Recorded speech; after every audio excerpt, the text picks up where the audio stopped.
Setelah lama aku menunggu, akhirnya energi besar yang kini menuju arahku pun datang dengan sangat cepat. Sosok-sosok menyeramkan dengan energi yang sangat kuat itu kini sudah mengelilingi tubuhku yang memang sudah siap untuk melakukan pertarungan. Aku yang sudah melindungi tubuhku dengan energi Nisabta tidak sedikit pun merasa takut, walau energi kelima demit itu sangatlah kuat. "Apakah kau pemilik jin-jin yang tadi menghadang kami, nak?" tanya sosok arwah yang perlahan merubah dirinya menjadi seorang pria yang usianya sekitar 40 tahunan. "Ada apa? Kalian para arwah penasaran berada di tempat ini?" tanyaku kepada kelima sosok arwah yang entah datangnya dari mana. Perlahan-lahan, sosok-sosok yang tadi terlihat menyeramkan pun kini berubah menjadi manusia sepertiku. "Simpan kesaktianmu itu, Dek. Kami hanya ingin menuntut balas atas apa yang menimpa kami semua," ucap salah seorang wanita yang tampak cantik walau wajahnya terlihat sangat pucat. "Ternyata arwah-arwah penasaran seperti kalian memiliki energi yang sangat kuat ya. Lalu apakah yang akan kalian lakukan bila aku melepaskan kalian nanti?" tanyaku yang masih siaga dengan energiku. "Kami hanya ingin menuntut balas kepada orang yang memiliki dermaga ini dan juga kapal-kapal mewah di sana," jawab arwah wanita itu lagi. "Siapakah kalian yang sebenarnya? Lalu dendam apa yang kalian miliki dari orang yang kalian maksud itu?" tanyaku lagi. "Namaku Dewi, dan ini Rita, Rudi, lalu Pak Soleh, dan Pak Mamat. Lama sudah arwah kami terkurung di sebuah pulau, dan kami bisa sampai ke tempat ini berkat bantuan seorang pemuda yang hampir mati juga di pulau itu," ujar Dewi menjelaskan kepadaku. "Apakah pemuda itu bernama Arga?" tanyaku yang terlihat sangat terkejut mendengar apa yang arwah itu katakan. "Apakah kau mengenal Arga?" tanya pria yang berkumis tipis itu kepadaku. "Iya, Pak. Dia adalah sahabatku." "Lalu di mana dia sekarang, Pak?" tanyaku lagi yang semakin penasaran. "Dia sedang berada di sebuah speedboat bergambar naga. Dia sedang menunggu waktu yang tepat untuk kembali pulang menemui keluarganya," jawab sosok Dewi itu. "Baiklah, aku akan menemui Arga. Kalian jangan bertindak gegabah, karena orang yang kalian maksud memiliki banyak dukun-dukun sakti yang melindunginya," ucapku sambil berlari ke arah speedboat yang dimaksud sosok arwah yang bernama Dewi itu. Para arwah penasaran itu pun melayang mengikuti langkahku menuju dermaga tempat speedboat itu berada. Sesampainya aku di tempat speedboat itu berada, Arga tiba-tiba keluar dari dalam speedboat bergambar naga itu. Aku yang merasa sangat senang karena masih bisa bertemu dengan lelaki yang masih aku sayangi itu, lalu memeluknya dengan erat. Walaupun kini Arga sudah menjadi seorang suami dan seorang ayah, tapi aku masih sangat menyayanginya. Aku menyayangi Arga sebagai seorang sahabat tentunya. "Ras, gimana dengan keluarga gue? Apa lu tahu keadaan mereka saat ini?" tanya Arga yang menatapku sendu. "Alhamdulillah, Ga, mereka baik-baik saja. Sekarang istri dan anakmu ada di daerah Bogor. Ceritanya panjang, Ga. Maafin gue ya, gue baru tahu kalau ternyata lu yang dikirimkan ke pulau itu," jawabku. "Sepertinya kalian ini adalah sepasang kekasih yang gagal ke pelaminan ya? Atau semacam orang yang saling mencintai tapi tidak direstui?" celetuk arwah Dewi yang memandang heran ke arah aku dan Arga. "Setan bawel, mau tahu aja urusan pribadi orang," jawabku ketus yang disambut tawa dari Arga dan arwah-arwah yang lainnya. Setelah mendengar cerita dari Arga dan arwah-arwah penasaran itu, aku pun menghela nafas panjang menyesali apa yang selama ini sudah aku lakukan. Ternyata selama ini aku sudah membantu iblis yang berwujud manusia untuk memuaskan nafsu duniawinya. Kesadaranku pun kini kembali, dan keyakinanku untuk membantu Arga dan arwah-arwah penasaran itu sudah bulat. Aku pun mulai menyusun rencana untuk meruntuhkan kerajaan iblis yang berwujud manusia itu, hingga tidak ada lagi korban-korban yang bernasib sama seperti Dewi, Rudi, dan orang-orang yang sudah mati di pulau itu. Aku lalu membawa Arga ke rumah Nanda untuk memberikan waktu istirahat kepadanya. Nanda yang kini juga sudah berkeluarga pun dengan senang hati membantu kami. Selain kami sudah saling mengenal satu sama lain sejak kami masih anak-anak, suami Nanda pun masih ada hubungan keluarga dengan Arga. Setelah memastikan keadaan Arga aman, aku lalu mengajak arwah Dewi dan yang lainnya untuk mendatangi satu persatu dukun-dukun yang membantu Gunawan dan keluarganya. Sementara itu, aku meminta Nyi Wulan dan Sri Asih berjaga di rumah Nanda. Gunawan bukanlah orang sembarangan. Dia sudah kenyang makan asam garam dalam dunia kejahatan. Tidak satupun dari orang-orang di sekitarnya yang mendapatkan kepercayaan penuh dari Gunawan. Setelah mengetahui kemampuan dari masing-masing paranormalnya, Gunawan lalu membentuk tim khusus yang diisi oleh orang-orang yang memiliki kemampuan di atas rata-rata untuk menghindari pengkhianatan dari orang-orang yang berada di sekitarnya. Aku adalah salah satu dari kelima orang yang mengawasi orang-orang biasa dan dukun-dukun yang memiliki tugasnya masing-masing. Setelah itu, ada Mbah Jarot, Mbah Darmo, Mbah Cakil, dan Mas Kijo. Kami berlima pun saling mengawasi satu sama lain, sehingga sangat sulit bagiku waktu itu untuk pergi dari lingkaran setan keluarga Gunawan. Pernah suatu ketika, aku yang bermaksud untuk mengundurkan diri dari tempatku bekerja ini, hampir saja kehilangan nyawa ketika keempat dukun sialan itu menyerangku habis-habisan. Selain itu, dukun-dukun yang kemampuannya di bawahku pun ikut membantu mereka. Belum lagi ancaman-ancaman dari orang-orang Gunawan yang selalu mengancam keselamatan keluargaku. Aku terpaksa bertahan dan mengikuti perintah yang diberikan Gunawan selama ini. Jadi, inilah kesempatanku untuk keluar dari kubangan lumpur dosa yang sudah lama aku tempati. Dengan bantuan dari arwah Dewi, Rita, Rudi, Pak Soleh, serta Pak Mamat, aku mulai melumpuhkan satu persatu dukun-dukun sakti itu. Dengan energi besar yang dimiliki arwah-arwah penasaran itu, serta kemampuanku yang saat ini sudah meningkat, aku yakin dapat mengalahkan mereka. Malam itu, aku mulai mendatangi gubuk reot milik Mbah Cakil yang berada di pinggir kali kumuh di kota ini. Dari kejauhan, aku meminta Nyi Sapta untuk menghancurkan pagar gaib yang membentengi tempat tinggal dukun sakti tersebut. Setelah pagar gaib yang melindungi gubuk tempat Mbah Cakil berada itu hancur, aku lalu meminta arwah Dewi dan Rudi untuk melumpuhkan 2 jin penjaga gubuk itu. Sementara itu, aku meminta Pak Soleh dan Mbak Rita untuk menjelma menjadi sepasang suami istri yang sedang meminta bantuan kepada Mbah Cakil.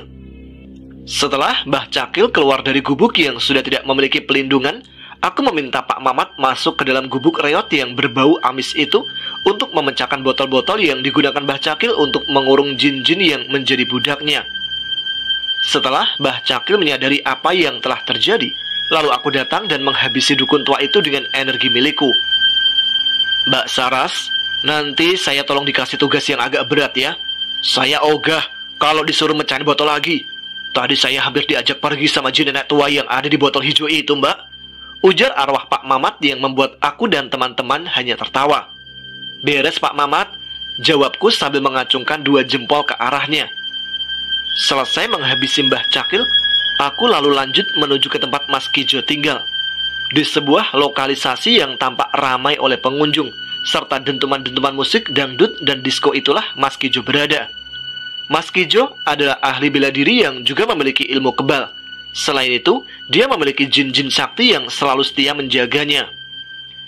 Karena di tempatnya berada sangatlah ramai, aku meminta arwah Pak Mamat dan Pak Soleh untuk merasuki pengunjung yang sedang asik berjoget.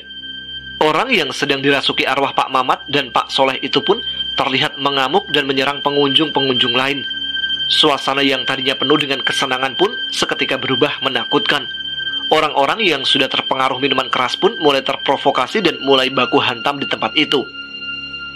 Ketika Mas Kijo yang sedang panik menghadapi orang-orang yang mengamuk dan sulit untuk dikendalikan itu lengah, aku lalu meminta arwah Dewi, Mas Rudi, dan Mbak Rita untuk menyerang jin-jin penjaga milik Mas Kijo. Dan di saat Mas Kijo yang masih terlihat sibuk itu mulai tahu akan kedatanganku, Nyi Sapta yang kini berwujud keris pun segera melesat menembus tubuh Mas Kijo. Karena wujud keris itu gaib, maka ilmu kebal milik Mas Kijo pun tidak dapat menahannya. Mas Kijo pun jatuh terkapar dan terinjak-injak oleh orang-orang yang masih saling baku hantam di sana. Waktu yang masih menunjukkan pukul 1 dini hari, seperti memberiku semangat untuk mendatangi satu lagi dukun sakti yang bernama Mbah Darmo. Di rumah yang cukup besar dengan bentuk bangunan joglo, serta memiliki halaman yang luas itulah Mbah Darmo tinggal. Lapisan-lapisan energi pelindung yang membentuk kubah terlihat menjaga keamanan Mbah Darmo dari musuh-musuhnya. Perlu waktu yang lama bila harus menghancurkan pagar gaib milik lelaki tua yang selalu berpenampilan nyentrik itu.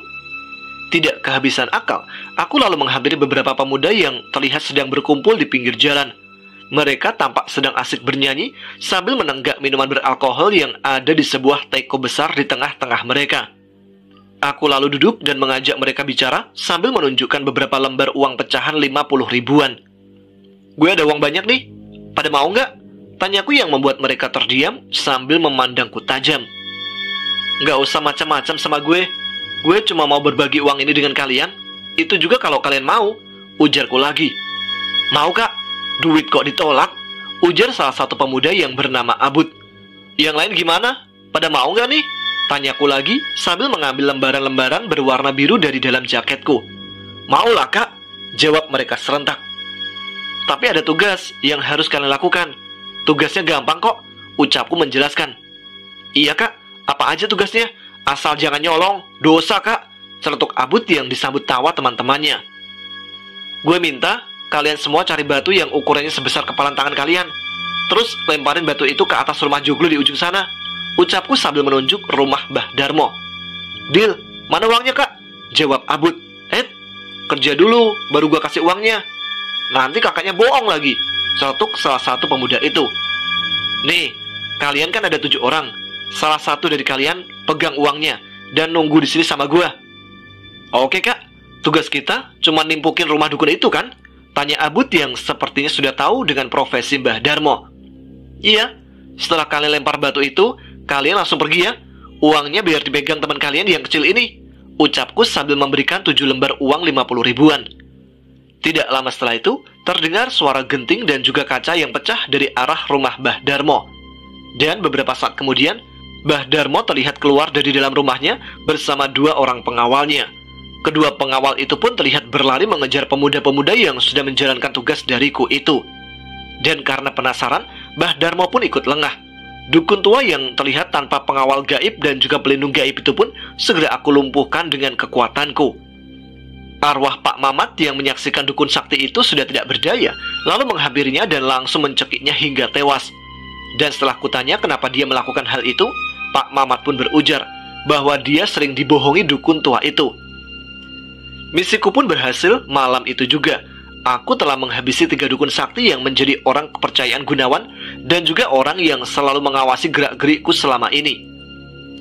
Ketika aku hendak pulang di sebuah jalan raya, aku melihat mobil Alex melintas di depan mobil yang sedang aku kendarai. Spontan aku langsung berbalik arah dan mengejar laju mobil Alex. Aku lalu meminta Nyi Sapta untuk melumpuhkan jin-jin pengawal yang selalu bersamanya. Setelah itu, aku pun meminta arwah Dewi dan yang lainnya untuk membantuku menghentikan laju mobil yang dikendari Alex. 1 kali mendayung, 2-3 pulau terlampaui, bisikku dalam hati dengan perasaan senang. Tidak butuh waktu lama, Alex pun sudah tidak sadarkan diri dan sekarang berada di dalam mobil milikku ini. Aku pun meninggalkan pesan di dalam mobil milik Alex, lalu membawa Alex ke sebuah tempat di pinggiran kota ini. Aku sengaja tidak melumpuhkan satu dukun yang bernama Mbah Jarot, karena aku sudah tahu kekuatan yang dimilikinya dan jin-jin peliharaan miliknya. Setelah beberapa hari, Gunawan bersama anak laki-laki tertuanya mengumpulkan dukun-dukun sakti yang masih dia miliki. Beberapa dukun pun menolak dengan berbagai macam alasan. Lalu Mbah Jarot yang bertugas sebagai ketua dukun dalam lingkaran keluarga Gunawan pun mencari orang sakti dari daerah Jogja. Dia bernama Pak Edi. Sebelum bertemu dengan Gunawan dan juga Angga, aku lebih dahulu mengunci jin-jin yang dibawa Mbah Jarot, Pak Edi, dan salah satu murid Mbah Jarot yang bernama Darman.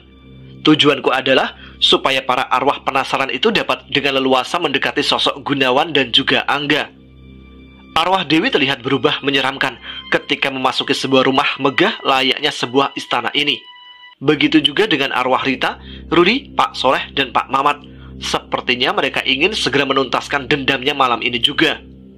Tapi, aku mencegah mereka untuk melakukannya sekarang, karena masih ada hal-hal penting lainnya yang juga harus dipikirkan.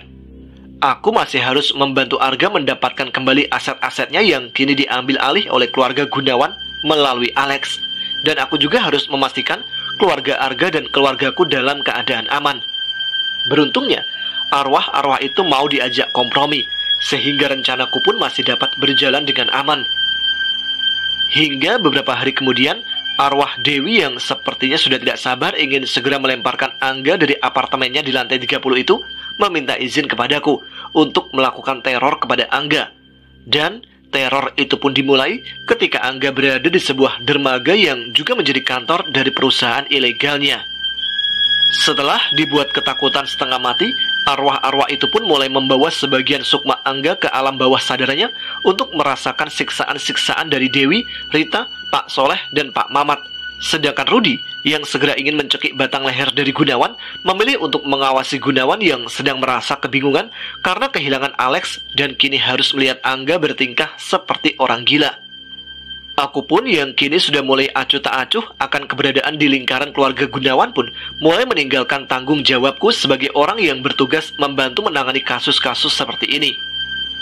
Setelah pertemuanku dengan Gunawan bersama Mbah Jarot, Darman dan juga Pak Edi, aku lalu pergi ke sebuah daerah di Jogja untuk bertemu dengan Pak Edi. Pak Edi yang memiliki kemampuan khusus itu akan sangat berbahaya bagiku kalau dia sampai melakukan ritual-ritual yang bisa memenjarakan sukma seseorang. Bahkan, kabar yang beredar, Pak Edi dapat mengurung jin serta makhluk-makhluk astral lainnya di dalam lukisan atau ukiran-ukiran yang sudah dibuatnya. Aku berangkat ke Jogja dengan membawa semua sahabatku yang memiliki kekuatan besar. Ada Nyi Sapta, Nyi Lintang, Nyi Wulan, dan juga Sri Asih. Serta tidak lupa juga aku membawa jin-jin milik Mbah Jarot yang sudah aku taklukkan. "Selamat datang Mbak Saras, Sugeng Rawuh," ucap Pak Edi yang menyambutku dengan sangat ramah. Aku lalu tersenyum dan berjalan ke arah Pak Edi, lalu menyalaminya. "Loh, sampeyan mau perang toh Mbak? Kok bawa pasukan?" ujar Pak Edi dengan guyonan khasnya ketika melihat kedatanganku bersama Nyi Lintang dan beberapa jin lainnya. "Saya mau memindahkan tubuh Pak Edi ke puncak Merapi," jawabku sambil tertawa lepas. Begitu juga Pak Edi yang tertawa terbahak-bahak mendengar guyonanku. "Bagaimana Pak? Apakah sampeyan masih mau membantu Mbah Jarot dan majikannya itu?" tanyaku yang disambut senyum oleh Pak Edi. "Nganu Mbak, sepertinya 50-50. Artinya saya masih ragu Mbak. Lawang saya sudah nerima uang kok Mbak." "Bagaimana ya?" jawab Pak Edi sambil menggaruk-garuk kepalanya. "Kalau Pak Edi masih ingin membantu mereka, berarti hari ini juga kita selesaikan urusan ini," jawabku dengan nada ketus. Loh, sabar toh Mbak. Ingat, tadi saya bilang 50-50 loh Mbak, ujar Pak Edi yang sepertinya memang tidak memiliki niat untuk melawanku. "Nganu Mbak, sebenarnya saya itu apa ya? Bingung Mbak mau menyampaikannya," ucap Pak Edi lagi. "Apa perlu saya bantu supaya Pak Edi bisa dengan mudah menyampaikannya?" balasku dengan tatapan tajam. "Mbak Saras ini loh, selalu saja begitu. Mbok ya sabar sedikit toh ya," jawab Pak Edi yang sedang membantu seorang perempuan menyuguhkan wedang teh hangat di depanku. Aku pun menyapa wanita itu yang kini duduk di sebelah Pak Edi. "Maaf ya Bu, jadi merepotkan," ucapku yang disambut senyuman hangat dari wanita itu. "Ndak repot kok Mbak, memang saya sudah menunggu kedatangan Mbak Saras," jawab ibu itu. "Perkenalkan Mbak, ini istri saya, namanya Tantri," ujar Pak Rudi. "Saya Saras Bu." "Oh iya, memangnya ada perlu apa Ibu menunggu kedatangan saya?" tanyaku dengan sedikit mengerutkan dahiku. "Kami mau minta tolong Mbak," jawab Bu Tantri yang menatap ke arah Pak Edi. "Iya Mbak, sebenarnya saya mau minta tolong kepada Mbak Saras, tapi sulit rasanya untuk menyampaikan hal ini," sambung Pak Edi. "Kalau saya bisa, pasti saya akan bantu sampean berdua Pak, Bu," balasku. "Ada apa gerangan yang membuat Pak Edi dan Bu Tantri memilih saya untuk membantu masalah Bapak dan Ibu ini?" ujarku lagi. "Hidup kami selalu dibayang-bayangi masa lalu Mbak Saras," ujar Pak Edi mulai menjelaskan. "Sewaktu saya masih berusia 15 tahun, kedua orang tua saya meninggal dengan cara yang sangat mengenaskan. Mereka berdua difitnah oleh seorang dalang yang memiliki kesaktian yang luar biasa. Padahal sebelum dalang itu berjaya, bapak sayalah yang membantu dalang itu untuk mendapatkan pamor dan ilmu-ilmu dalam dunia wayang," ujar Pak Edi yang wajahnya terlihat sedih saat itu. "Waktu itu, bapak saya meminjamkan keris pusaka yang diwariskan secara turun-temurun oleh leluhur kami. Dan tidak disangka, dalang itu ingin memiliki keris pusaka itu sebagai pelengkap dari ilmu-ilmu yang sudah dimilikinya. Hingga suatu ketika, bapak dan ibu saya memberikan papan kayu jati kuno kepada saya dan meminta saya untuk mengukir papan kayu jati tersebut. Setelah itu, bapak dan ibu saya pergi menuju ke padepokan milik dalang itu dengan maksud ingin meminta kembali keris pusaka milik keluarga kami. Tanpa diduga, dalang itu pun memutarbalikkan fakta yang membuat orang-orang di padepokan itu mencaci maki mereka berdua. Setelah itu, dalang itu berucap bahwa bapak dan ibu akan menjadi gila kalau sampai mereka berbohong. Ujar Pak Edi dengan mata berkaca-kaca. Dengan kesaktiannya, dalang itu pun lalu membuat bapak dan ibu saya menjadi gila. Lalu dengan sendirinya, orang-orang di daerah kami menghujat dan mengusir keluarga kami. Hingga suatu ketika, bapak saya pun mendapatkan lagi kesadarannya dan menceritakan apa yang sebenarnya terjadi. Setelah itu, bapak yang sudah dalam kondisi sakit parah pun meninggal dengan membawa luka di hatinya. Sambung Pak Edi menjelaskan fitnah keji dari dalang tersebut. Aku yang mendengar cerita dari Pak Edi pun merasakan marah yang sangat luar biasa. Tanpa pikir panjang lagi, aku bersedia membantu Pak Edi dan Bu Tantri untuk mengambil lagi benda pusaka milik keluarga mereka. Setelah membuat rencana untuk membantu Pak Edi dan Bu Tantri, aku pun kembali lagi menuju ke Jakarta. Aku menemui Arga yang saat itu sedang menjaga Alex di tempat persembunyian kami. Saat ini yang aku lakukan adalah menunggu pergerakan dari Gunawan dan orang-orangnya. Mereka pasti akan berusaha keras untuk kembali mendapatkan Alex. Aku juga meminta arwah-arwah penasaran itu untuk bersabar sedikit lagi, karena semua harus berjalan sesuai apa yang sudah kami rencanakan. Beberapa hari kemudian, arwah Pak Rudi memberikan kabar bahwa Gunawan sudah memiliki dukun-dukun sakti yang kini sudah menjaga rumahnya, serta beberapa orang sakti juga yang kini sedang mencari keberadaan Alex.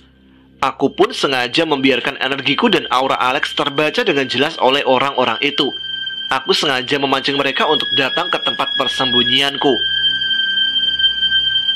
Ketika malam hari tiba, aku mulai merasakan energi gelap yang sangat kuat mulai berdatangan ke arahku. Aku lalu meminta Arga untuk membawa Alex ke tempat lain dan meminta Nyi Lintang serta Nyi Wulan untuk menjaga serta menyamarkan aura Alex agar tidak terbaca oleh makhluk-makhluk peliharaan dukun-dukun tersebut. Di sebuah rumah kecil, aku dan Nyi Sapta serta arwah Dewi dan Pak Rudi pun bersiap menunggu kedatangan musuh-musuh kami. Makhluk-makhluk dengan kekuatan gelap mulai berdatangan menyerang kami malam itu. Tapi sayangnya, semua di luar rencanaku. Nyi Sapta yang tadinya berniat memasang energi pelindung pun mengurungkan niatnya karena aku lebih percaya sepenuhnya dengan rencanaku. Aku yang belum memasang energi pelindung pun harus merasakan sakit di telingaku ketika aku mendengar suara gamelan dan gending Jawa yang kini semakin mendekat ke arahku. Nyi Sapta pun demikian. Sosoknya menghilang dan masuk ke dalam tubuhku karena tak tahan lagi dengan energi yang berasal dari suara gamelan dan gending Jawa tersebut.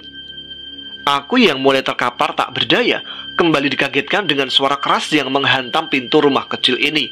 Seketika itu juga, seorang pria tua masuk lalu menyiram ruangan yang terdapat arwah Dewi dan Pak Rudi dengan air yang terasa sangat asin di mulutku. Energi dari arwah Dewi dan Pak Rudi pun melemah, dan akhirnya mereka meninggalkanku yang sedang terkapar tak berdaya. Mbah Jarot yang terlihat sangat bernafsu untuk membunuhku, segera menghampiriku. Setelah lelaki tua yang berhasil mengusir arwah Dewi dan Pak Rudi itu menanyaiku, Mbah Jarot lalu melayangkan pukulannya ke arah wajahku dengan sangat keras. Aku hanya tersenyum ketika aku mengenali energi seseorang yang masih berada di luar rumah ini. Perlahan, energi yang dimiliki Pak Edi itu pun membesar dan mendekat ke arahku.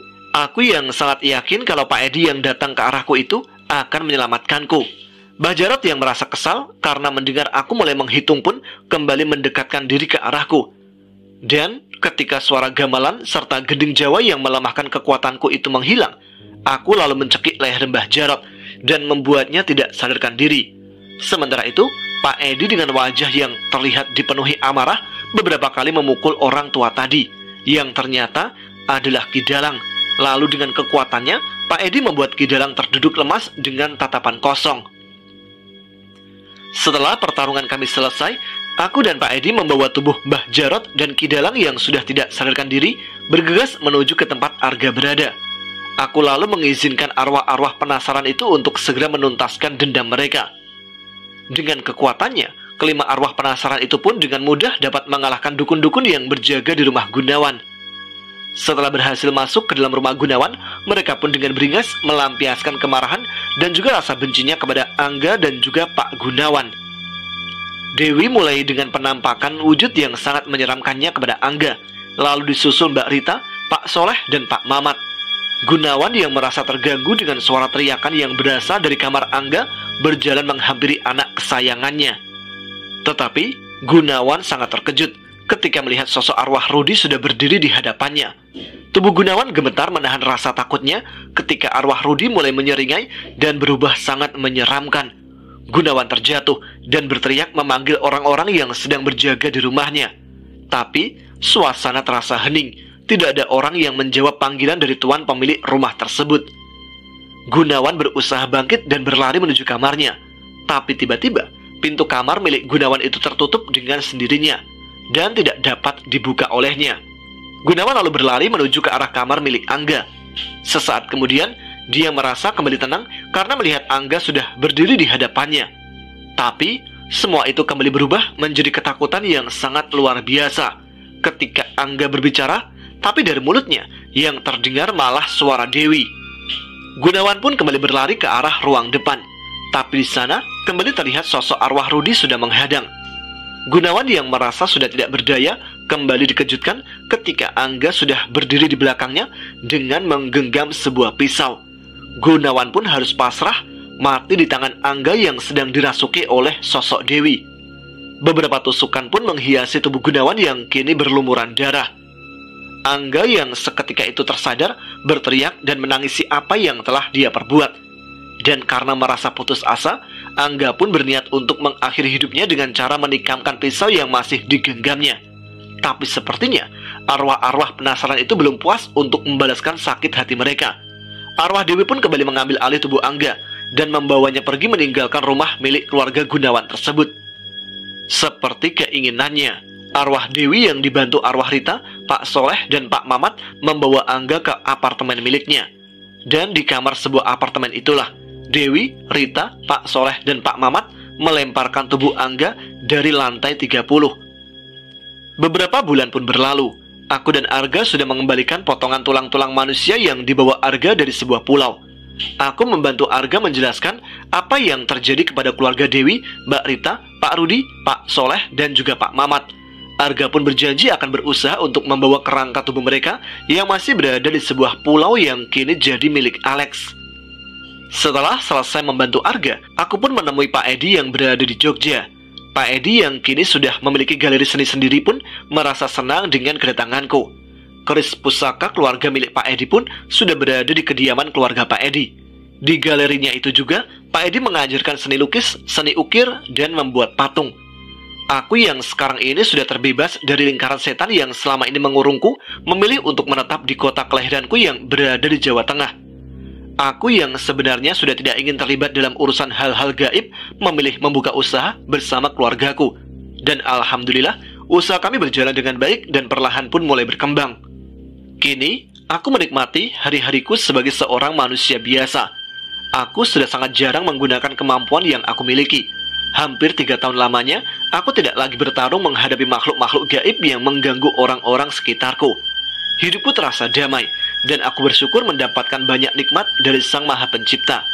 Tapi, sepertinya kedamaianku tidak bertahan lama. Ketika suatu saat, Nanda menelponku dan memberitahu kalau Arga dan beberapa orang yang bekerja dengan Alex kembali pergi ke sebuah pulau.